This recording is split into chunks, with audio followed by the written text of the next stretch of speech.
Number 7 is you need to make entertainment, if you're a storyteller especially, make entertainment, story, or your ability to reach people your top priority.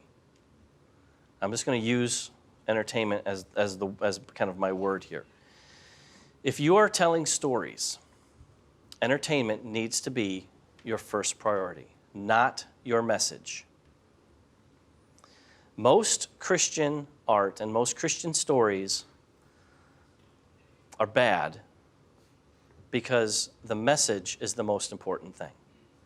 This is the reason most Christian films that you watch you don't like.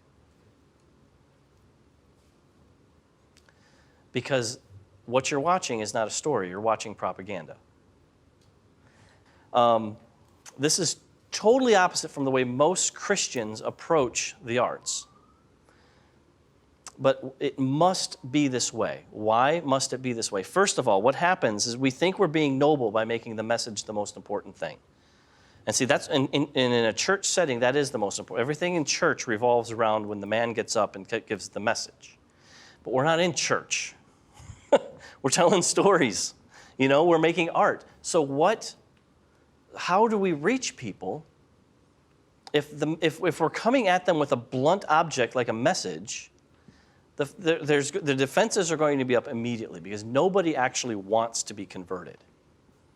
You understand? Nobody actually you're not. I don't want to be converted to Hinduism. I don't want to be. So if you start coming at me trying to convert me to or make me a Jehovah's Witness, dude, get away. No, I believe what I believe and leave me alone. But here's the deal. Most Christians do not trust that their message will come through. So they make it the most important thing.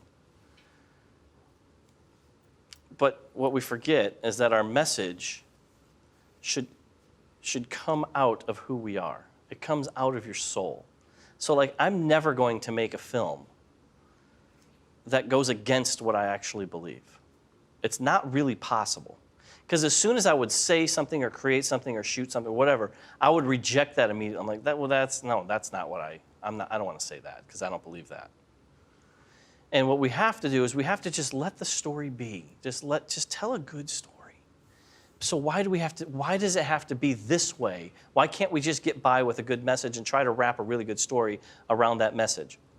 Because if your story isn't any good, if your song isn't any good, then no one is going to stick around long enough to get to your message anyway.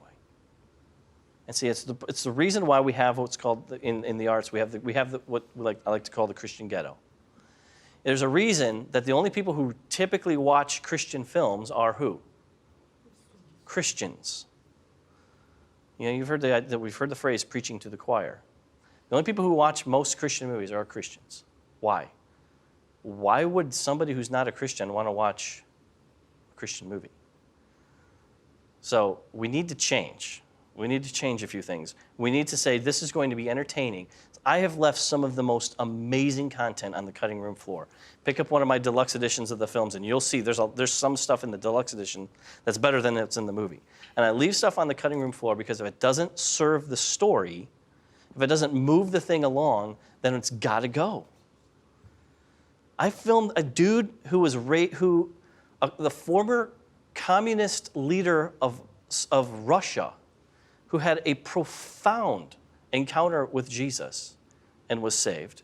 This guy's job was to indoctrinate Russian youths that there is no God.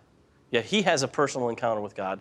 And on the same trip, I met a woman who was not a believer, was raised from the dead right before she went to hell. Those are two really good stories. And they did not make the cut of Father of Lights because they just weren't working on an entertainment value. Awesome stories, but it's just, I watched this with my team. I'm like, this isn't working. Just cut them. And it was difficult, but it was what we had to do.